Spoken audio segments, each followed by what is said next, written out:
Hello friends, आज आपका स्वागत है एजुकेशन पॉइंट के चैनल पे और हम शुरू कर रहे हैं इंडियन ज्योग्राफी का पहला चैप्टर हिमालय।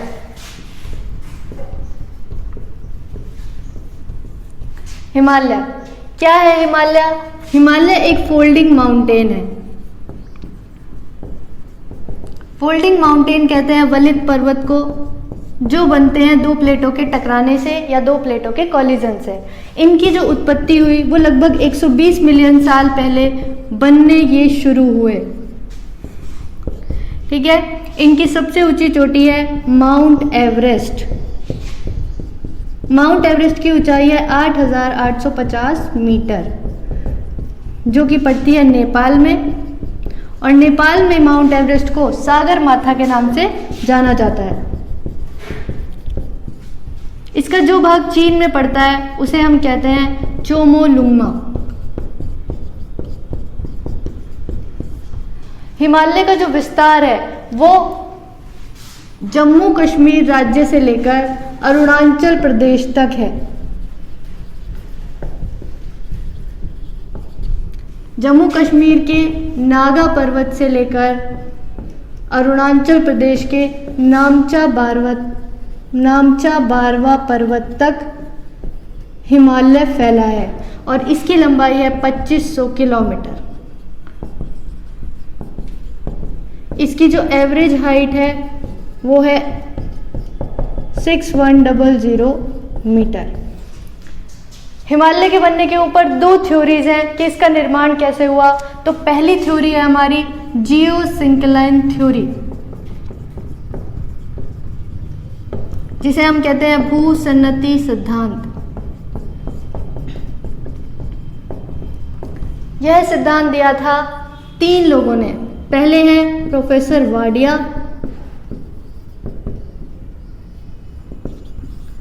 एडवर्ड स्विस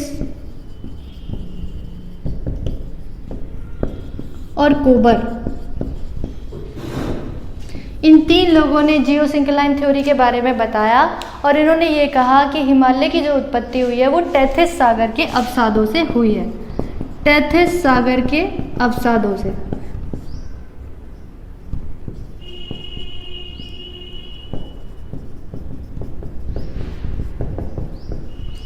अब ये टेथिस सागर क्या है? तो बहुत साल पहले जो पृथ्वी थी हमारी, वो उसके सारे महाद्वीप एक साथ जुड़े हुए थे। ये वाला भाग जो बीच वाला भूखंड था ये कहलाया पेंजिया, और आसपास जो पानी वाला भाग फैला हुआ था ये कहलाया पैंथालासा। क्योंकि हमें पता है कि जो हमारी अर्थ है वो लगातार घूम रही है, पश्चिम से पूर्व की ओर लगातार घूमने की वजह से इस पे 3 तरह के बल अप्लाई हुए, 3 तरह के फोर्स अप्लाई हुए, जिनमें पहला था गुरुत्वाकर्षण बल।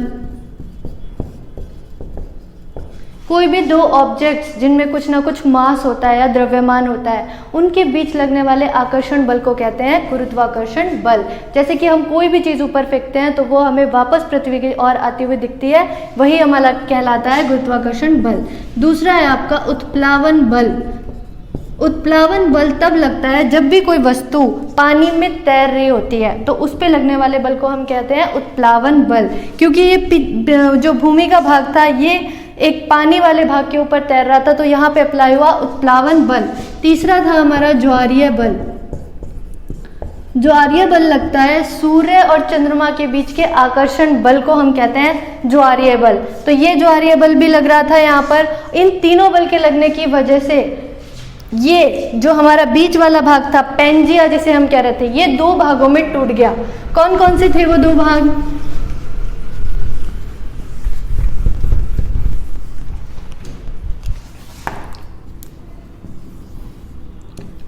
एक ये ऊपर वाला भाग और दूसरा नीचे वाला भाग। ऊपर वाले भाग को कहा हमने अंकारा लैंड, या इसका एक दूसरा नाम भी है जिसे हम कहते हैं लॉरेंशिया।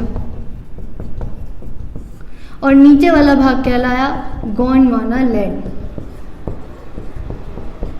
इनके बीच में जो सागर बना इस वाले भाग को कहा गया टेथिस सागर। तो इस थ्योरी में बताया गया भूसन्नति सिद्धांत में कि जो हिमालय की उत्पत्ति हुई है वो इसी टेथिस सागर के अवसादों से हुई है। इस थ्योरी को 3 पार्ट्स में डिवाइड किया गया। पहला था लिथोजेनेसिस।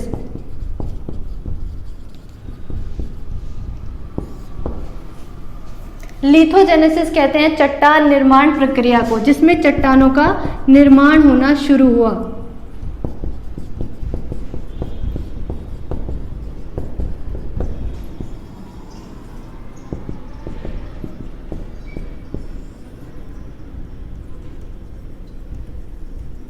ये जो टेथिस सागर वाला भाग था, बीच वाला भाग, इसमें धीरे धीरे इधर उधर से आके सेडिमेंट्स डिपॉजिट होना शुरू किए और यहाँ पे बननी शुरू हुई चट्टानें, जिन्हें कहा गया सैंडस्टोन।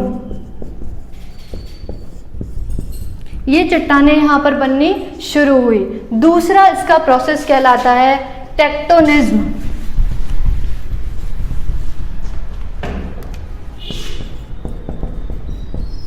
टेक्टोनिज्म या हिंदी में हम कहते हैं विवर्तनिकी।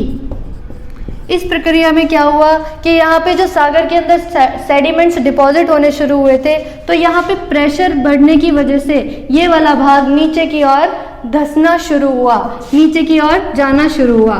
थर्ड पार्ट हम कहते हैं ओरोजेनेसिस। ओरोजेनेसिस कहते हैं पर्वत निर्माण प्रक्रिया को, जिसमें पर्वतों का निर्माण होना शुरू हुआ।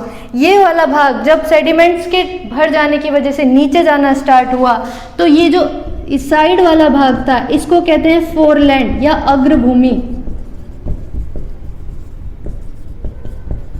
और ये भाग एक दूसरे की तरफ मूव करना शुरू हुआ, और जब ये दो भाग एक दूसरे की तरफ मूव करने शुरू हुए, तो यहीं से शुरुआत हुई पर्वत निर्माण की।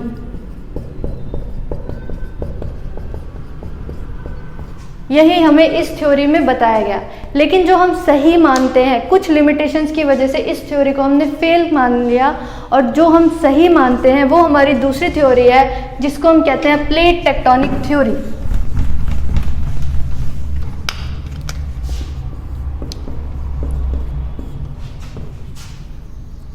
प्लेट विवर्तनिकी सिद्धांत।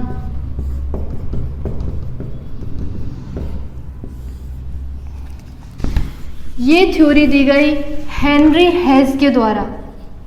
हेनरी हेज के द्वारा इस थ्योरी को दिया गया, और मॉर्गन के द्वारा इस थ्योरी को एक्सप्लेन किया गया। Explain by Morgan. इस थ्योरी में बताया गया कि जो हिमालय की उत्पत्ति हुई है वो दो प्लेटों के आपस में टकराने की वजह से हुई है। एक प्लेट ये थी हमारी और दूसरी प्लेट ये थी। जो ये वाली प्लेट है ये कहलाई इंडो ऑस्ट्रेलियन प्लेट, और दूसरी प्लेट कहलाई हमारी यूरेशियन प्लेट। जब ये दोनों प्लेटें एक दूसरे की तरफ एंटी क्लॉकवाइज मूव हुई, तो इन एंटी क्लॉकवाइज मूव करने की वजह से इन दोनों प्लेटों के ये आपस में टकराई, जिस टकराने की वजह से ये जो भाग था ये वेस्ट वाला भाग था, और ये जो भाग था वो ईस्ट वाला भाग था।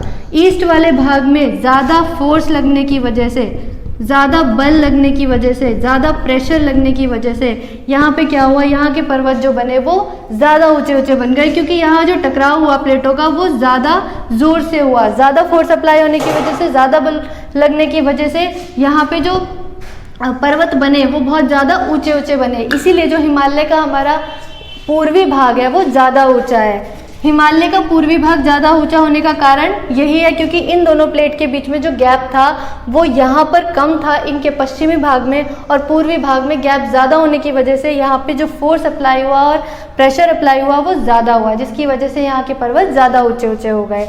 ठीक है, और यहीं पे ज़्यादा पर्वत ऊंचे होने की वजह से जो क्लाउड्स होते हैं वो उनके बीच में फंस जाते हैं। भारी, जब बादलों में पानी भर जाएगा तो ज़्यादा भारी होने की वजह से वो इनके बीच में फंस जाते हैं और अपना सारा पानी यहीं रिलीज़ कर देते हैं, जिसकी वजह से यहाँ पे इसके ईस्ट वाले भाग में जो रेनफॉल है वो भी कैसी होगी, ज़्यादा होगी। और जहाँ पे भी रेनफॉल ज़्यादा होती है वहाँ पे वेजिटेशन यानी कि वनस्पति भी कैसी होगी, ज़्यादा होगी।